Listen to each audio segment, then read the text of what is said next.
Hello, everybody. Welcome back to the W4K What We Wish We Knew podcast, the podcast that talks about what we wish we knew when we were younger and what we wish we could know now that we're older. I'm your host, John Sky, flying solo today. Today we're going to be talking about dog ownership, what I wish people knew about owning a dog. Stay tuned to find out what I have to say. Don't forget to hit that subscribe button, starting now. All right, so in today's podcast, I'm actually flying solo today. My trusty co-host is not available at this present time. She's got some other things going on in life, and that's okay. So today I'm going to talk about something that I think it's important for us to talk about, to understand, to know, to realize, and it might be something that's completely irrelevant to some of these listeners, but I actually want to talk about dog ownership today. So for those who don't know, which is the vast majority of people listening, I trained a dog that was found in the wild. She is a Carolina dog mix. They're also known as the American Dingo. And she went from being basically completely not used to being with humans to a certified canine good citizen within about a 6-month period of time. And it was quite an adventure learning the different facets of dog training with her. And I've enjoyed it so much that I got to the point where I wanted to be able to train other dogs. I wanted to learn how to handle different types of dogs, understand different behavior patterns, and kind of figure out what makes them tick. And so I ended up volunteering at one of our local shelters, and I learned an incredible amount with them. I've been doing it for a few years, or a couple of years actually, and I even got to the point in a short period of time, the behavior department asked me to be a volunteer in their area because I understood dogs, their behaviors, and the way that they try to communicate with humans a little bit better than maybe some of the other volunteers that aren't as committed and just want to walk dogs. So it's been quite an adventure. I've also recently started following a few different dog trainers on TikTok, Instagram, things like that. And one in particular, I'm not going to mention his name, but he is a huge advocate for the different methods of training dogs. Now, what do I mean by this? Well, the most common one that you'll hear talked about today is positive reinforcement training. So what this is when a dog does something that we want, we reinforce that behavior by providing some type of a reward. Now, that reward could be a toy. It could be a little bit of playing, maybe playing tug or fetch. It can be throwing a treat at the dog and letting them have some goodness in their belly. Now, there's other kinds of training methods that sometimes are deemed as controversial. And unfortunately, the industry is not regulated. So I'm going to say that again. The dog training industry is not regulated. If you have someone who's a dog trainer and they say that they are a certified licensed dog trainer, they are lying to you. And what I mean by that is there is no legal requirement, as far as I know, within the United States, to have any person who wants to train dogs take a special training so that they can train your dog. There are classes offered. There are quote unquote certifying bodies that exist out there that have their particular methods that you can pay several $1,000s to go through their training course. Some are virtual training, some are real training where you're actually in a classroom environment and there's a dog present and you have to demonstrate over the course of 8 to 12 weeks, sometimes 6 months, that you're able to utilize the tools that they've given you to train dogs, put them into practice, and show that you can successfully train an untrained, unknown dog. So unknown means it can't be your dog. It can't be, the neighbor's dog. It needs to be someone outside of your normal circle of trust. So there is the potential that someone could be certified through a particular organization, but there is not an official one-size-fits-all certifying body. And what that means is you will find that some trainers want to be positive reinforcement trainers. Some trainers are balance trainers where they balance the positive and the negative. Some are only negative reinforcement. Some are positive punishment, and some are negative punishment. Now, I'm not going to go into the details of what all of that means today. That will be for a different episode, hopefully later this month. But what I want to talk about is how I wish, after all my time volunteering, I wish that there was some kind of a class that people could take that could be offered for either low cost or free from these shelter environments, humane societies, things like that, where people are adopting dogs, taking them home, and then immediately, without even realizing it, they are in over their head. So what do I mean by that? Well, they follow the traditions that their parents had typically in how they treat their dog, how they train their dog. And what we need to do is teach people how dogs communicate. Now, I am very pro balanced training. When I do my training methods, I prefer a balanced method. Now, this does not mean that I'm popping a prong collar, I'm using e-collars. I'm not trained to use those, so I'm not going to use those. I'm not necessarily opposed to them in the right environment with the right dog, but you wouldn't want to just jump into that with a dog that you've just adopted from a shelter or even a puppy. Because what you'll find out is that as you're training a dog, you want to use the least negative method first. You can start with the positives, okay? So first I want to go over some of the old traditions, things that you've heard, things that people still do, and things you'll still see them saying in social media groups or even in shelter environments. Hopefully not so much in the shelter environments, but there's a lot of misinformation out there.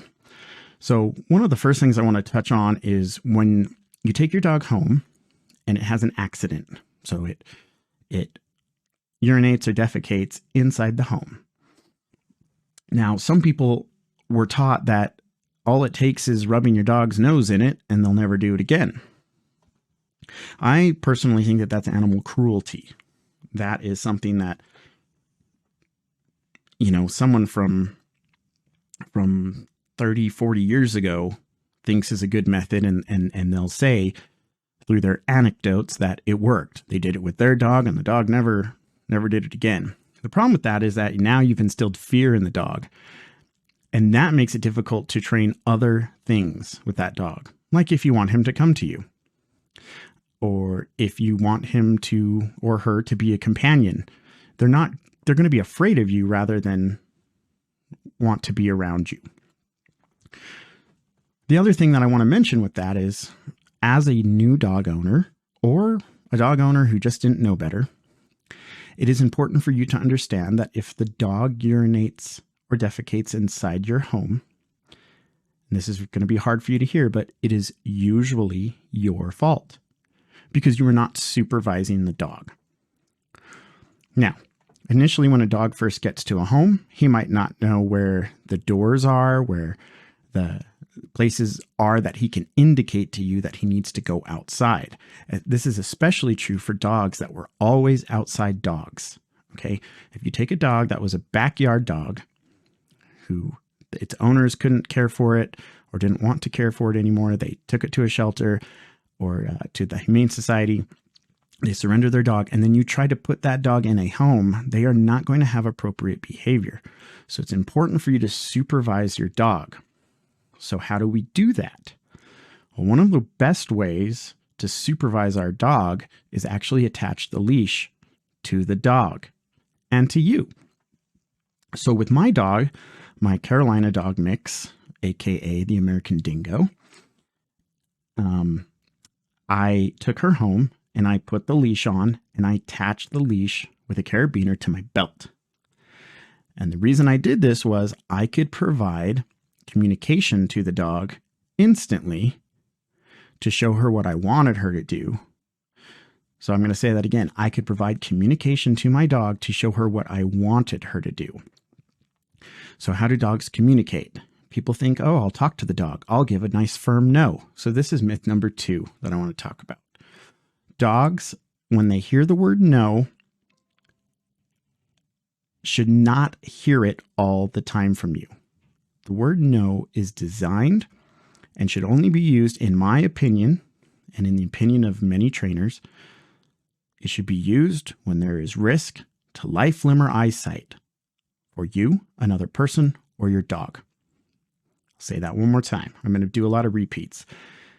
If your dog is about to enter an environment that will risk life, limb, or eyesight for itself, for you, or for another individual, that is when the word no would be appropriate. No should not be a negative thing where you're constantly telling your dog no, and then they look to the side like this and try to avoid eye contact.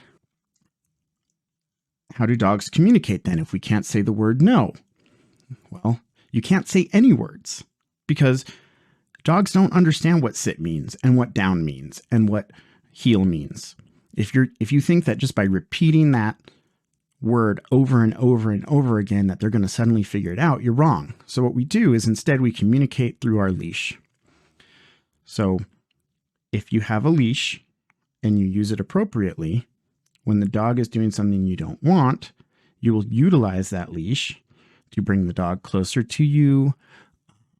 You could also use it to go into a sit. A lot of people you'll see pushing down on the back legs of the dog, trying to make it sit. I always laugh when I see it. I used to do it when I was a kid because that's how I was taught. It was the traditions of my parents. And what I learned was a dog's hind quarters will go in the opposite direction. When you're talking about vertical movement, it'll go in the opposite direction of the head. Okay. So if you can make that head look way up by using a treat or gentle leash pressure pulling upwards, and I recommend that if you're going to do this, you're wearing a martingale collar so that you're not choking the dog or hurting its throat and that you're not jerking it. It's just a slow, smooth, steady, light pressure with the leash.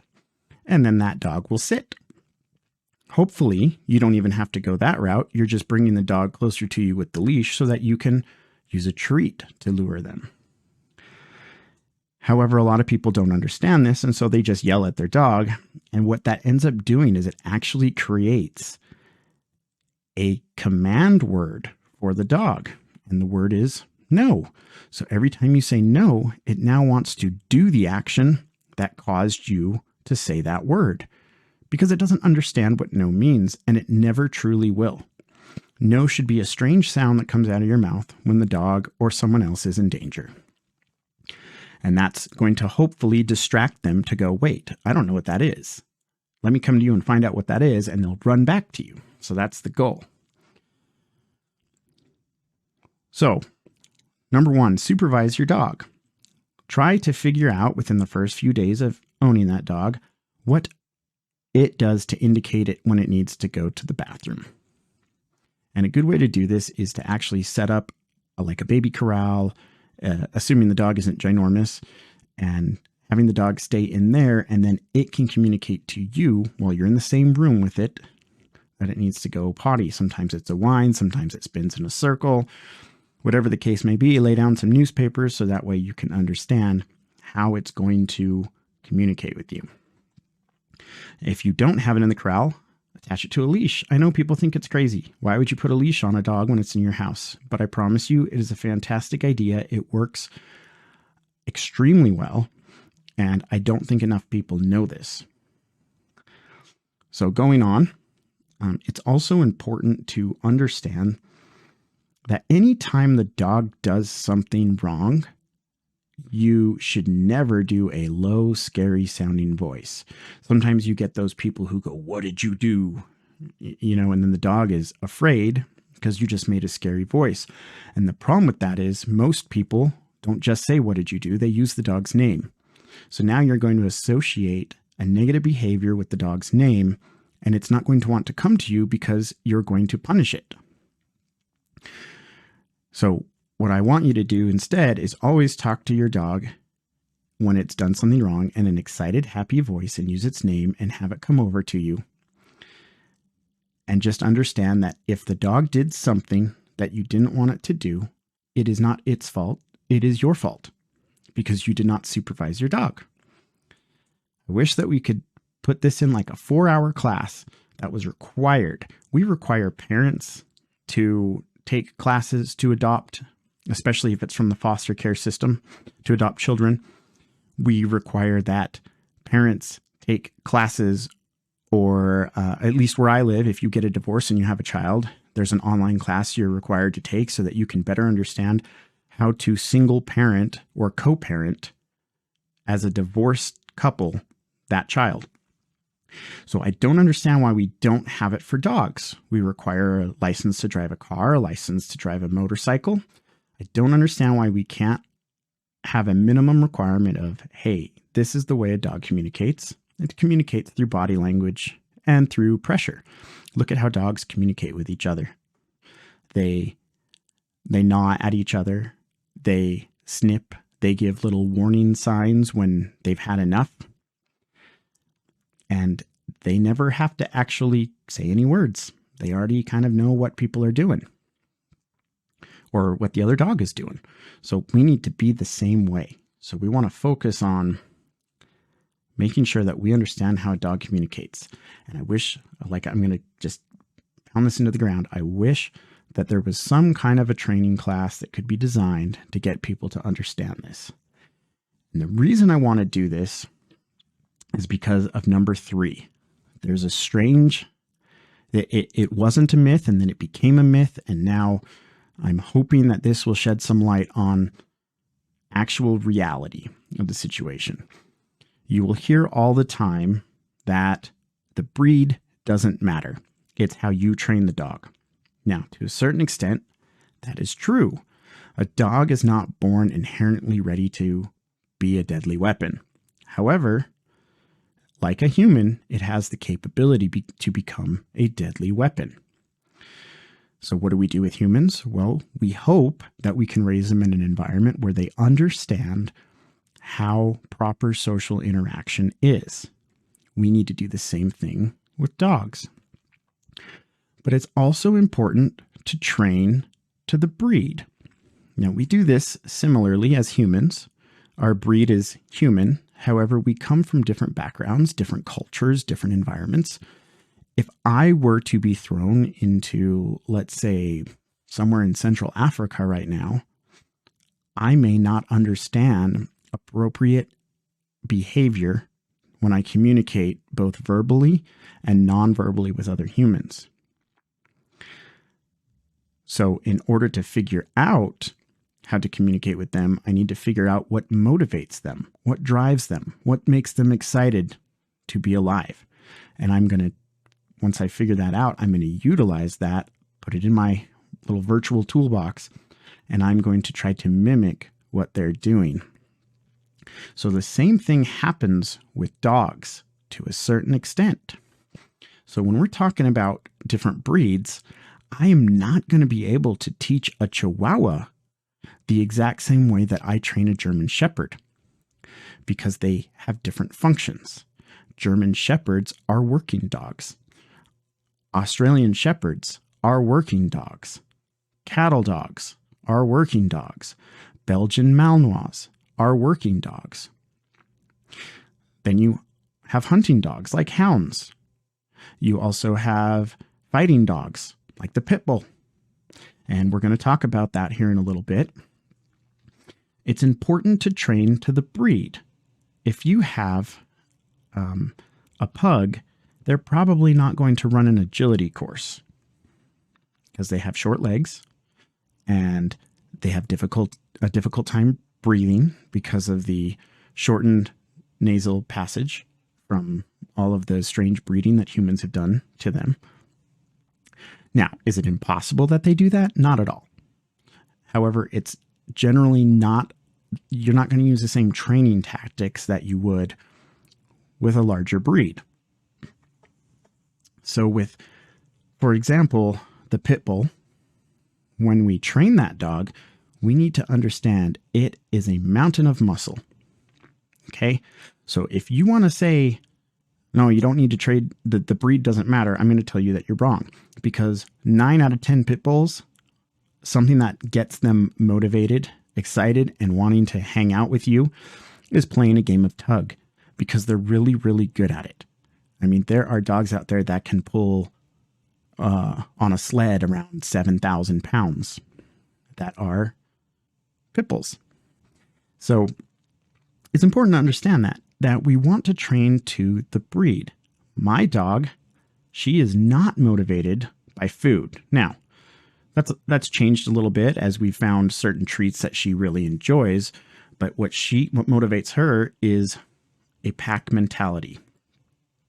So she's motivated by having communication, touch, and competence around her. She will not listen to my 6-year-old, no matter how many times he says sit, because she does not trust him.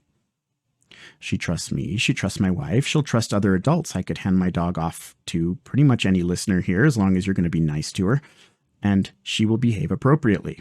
She won't whine. She won't fuss. She'll sit. She'll go into a down. She'll follow commands. But it's because she believes that you are in control. And so it's important to train to the breed.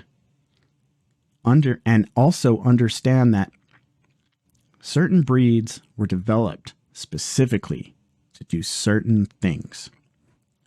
The pit bull was bred to fight. That does not mean you should train it to fight, but it does mean you need to understand that if it does accidentally get your hand in its mouth, it might think you're playing and rip it off. The German Shepherd was not bred to be a nanny, and neither were pit bulls, so that's a myth. If you've ever heard that pit bulls were nanny dogs, that's a total lie. I don't know where it came from. But a German Shepherd likes to chase. They like to jump. They like to gnaw at things. If you look at a border collie, they like to herd. So you'll see them, they might nip at your ankles. And the instant reaction might be, oh, I'm going to say no and tell it to get away. Well, no, what you need to do instead is redirect it to something that you want it to do. If you don't want it to gnaw at your ankle, tell it what you want it to do. Do you want it to sit? Do you want it to heel? Do you want to go into a down? And hopefully you've trained these things with body language prior to teaching the word, because the word is not going to mean much to them if you haven't done that. With that being said, that kind of brings us to myth number 4. So myth number 4 is that there is not an alpha dog. That is based on an old study on wolf behavior, and the author of that paper that helped analyze and conduct the study, he has since redacted that study. However, it wasn't this huge announcement, so a lot of people still think that there's an alpha dog. So I am going to throw a particular trainer under the bus. Some of you may have heard of the dog whisperer. I have seen diehard fans in social media groups for dog training say that they love his methods and his methods worked. But what they don't understand is that he is doing alpha behavior. He'll do what's called an alpha roll, where the dog's getting snippy or giving lip, and he'll pin it to the ground and hold it there until the dog relents or stops. Now, what you've just done is you've created fear in that dog of humans. So when it does finally react, it's going to be a very negative reaction. So understand, there are no alphas. In the dog world, even in the wolf world, there are no alpha wolves. It is a myth. Different members of the pack take different roles, different responsibilities, and different turns. It's really fascinating to understand when you see a pack of wolves, for example, they will put oftentimes the fittest wolves in the front and the very rear of the pack as they walk in their long line. The one at the rear makes sure that no one's left behind. The one at the front makes sure that they're tough enough to defend against any dangers and alert to any as they come upon them. Coyotes do the same thing. I have gone coyote hunting. I've never actually caught any, but I've had them near me in a large pack. And they do the exact same thing when they had their pups. The pups were in the middle. They had some leaders out front. They had some leaders in the back, and they had a couple strong ones on each side. Now they're spread out, so it looks like a line, not a big circle, but that's how they move. So understand, as a dog owner, that there are a lot of myths out there.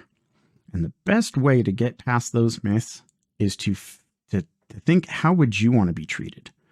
Would you want to constantly be getting hit, spanked, abused, yelled at? Or would you rather someone just say, hey, you're doing this, I want you to do this instead?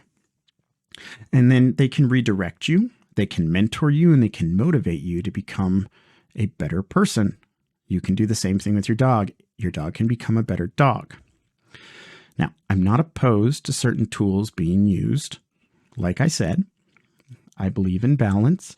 I believe that not everything can be positive.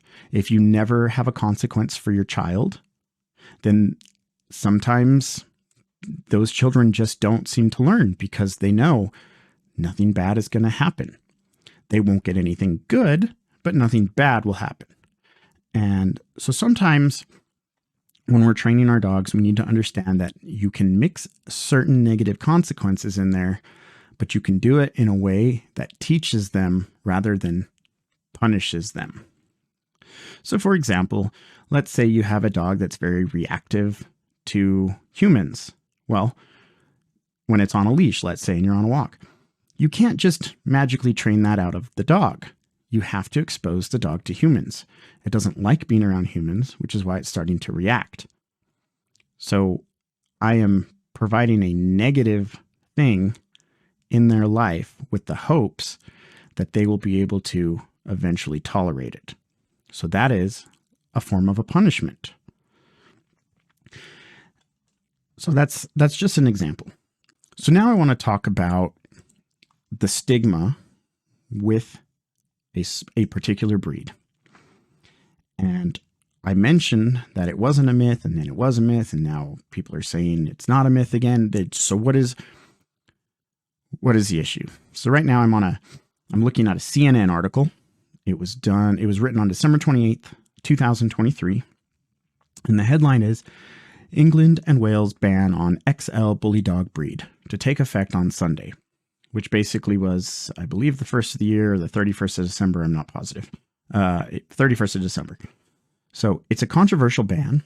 And there's a photo that I'm looking at that's the very top of this article. And you can see people who are protesting this, and they are one person's holding a sign saying it's the deed, not the breed.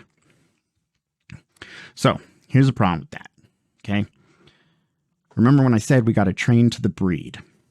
Well, we need to understand the breed in order to train to the breed. And we need to understand that when you have a dog that you may not have trained it to do anything bad, but you also haven't directed its energy for positive, you haven't taught it how to do things that are good, then what happens is the dog acts on its normal behavior, doesn't understand or realize its own strength, and people get hurt. So we actually had someone where I live, I want to say it was maybe 2-3 months ago, they actually got killed by, it was a woman. Her son had a pit bull mom and a pit bull daddy, and they had some puppies, and they were in the backyard, I believe, and then all of the dogs attacked her. And I would imagine that she probably hadn't done anything to really provoke an attack. As soon as those dogs enter or have that mentality where they need to protect, their level of protection is going to be different than the protection from a border collie or the protection from a miniature schnauzer.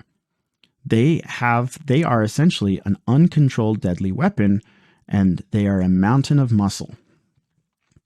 So, what is this new controversial ban in Wales and England? So they added the pit bull XL bully dog breed to a list of dogs that are banned in these countries, and it's under the Dangerous Dogs Act of 1991.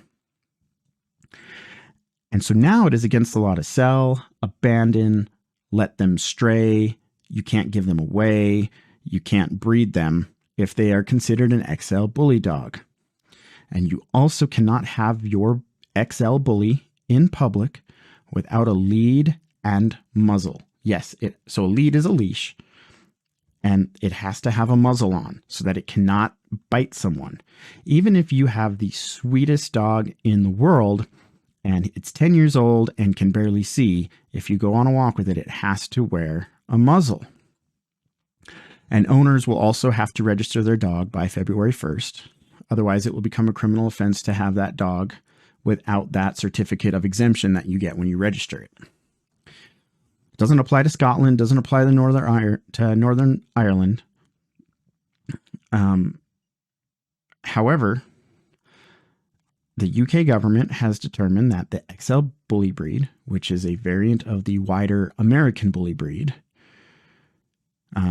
developed through crossing various bull breeds together, including the American Pit Bull Terrier, they have decided that because it is a larger dog in terms of height and body shape and more muscular than other bully breed variants, such as the micro or the pocket, the standard or the classic bully breed, they have decided that this dog is too dangerous to be owned. And this came about because a man died after being attacked by 2 XL bully dogs in September of last year. And the British Prime Minister decided that this breed was a danger to communities and saying that we need to take urgent action to stop these attacks to protect the people. And animal welfare advocates are saying, no, it's not the breed, but it absolutely is. If you go and look at all the statistics that exist out there, you will see that the bully, or the pit bull, as we like to call them, is responsible for more attacks unprovoked and more deaths unprovoked than any other dog breed. Not just in America, not just in the UK, but in the entire world. So even responsible ownership at times is not enough to prevent attacks on occasions, because sometimes these dogs attack unprovoked. All it takes is the dog having a bad day for something like this to happen. And so these people holding signs in this article saying, save our bullies, and it's the deed, not the breed, and we should end bulldog fighting and things like that, and that's what's causing this, they're wrong. We're actually trying to save the breed by allowing them to still exist safely. So this goes to my rule number 5. And I teach this, so I teach volunteers where I volunteer at how to safely handle the various dogs that they'll be walking, how to look for different signs of stress, of nervousness, of fight or flight responses, things like that. And where I happen to volunteer, we actually mark the dogs with different colored collars. So it might be a green, a yellow, an orange, or a red. And it doesn't necessarily mean that the dog is more dangerous. It just means that you might need to handle it a little bit differently to be safe. You could have a dog that's red simply because it's not dangerous. It just has a red collar because it hasn't had a chance to be evaluated yet by a trained professional. A dog could be orange because maybe they're really shy and timid and get scared when humans enter their kennel, and we don't want to cause unnecessary stress in an already stressful environment. However, while I do like that we have this system, I always tell the volunteers that I'm training, we respond to the dog of today, the dog that's at the end of our leash, or that will be at the end of our leash. If the dog has a green collar and it means it's a super easygoing, super easy to handle dog, but they're displaying negative body language, we need to understand what that body language is and be hesitant before we just run inside their kennel to take them on a walk. Because a dog can change, just like a human can. You can be a very nice, docile human being, and then one thing upsets you. Maybe you stubbed your toe for the day. Maybe you've got a sliver in your foot. Maybe you just got fired, and your mental state is going to be altered. And so you might be unpredictable, not only to others, but even to yourself. So we need to understand that we always train. Number 5 is that we always handle the dog that's at the end of our leash for the day. The dog that you had in your house yesterday is not the same dog today and is not the same dog tomorrow. They could be very similar, but they're not the same dog. So I want to make that abundantly clear, because you will constantly hear dog owners who, especially when they're at hiking trails, they've taken their dog off leash and they say, it's okay, my dog is friendly, the dog doesn't bite, whatever. But yeah, all dogs have never bitten until they bite. All dogs are friendly until they're not.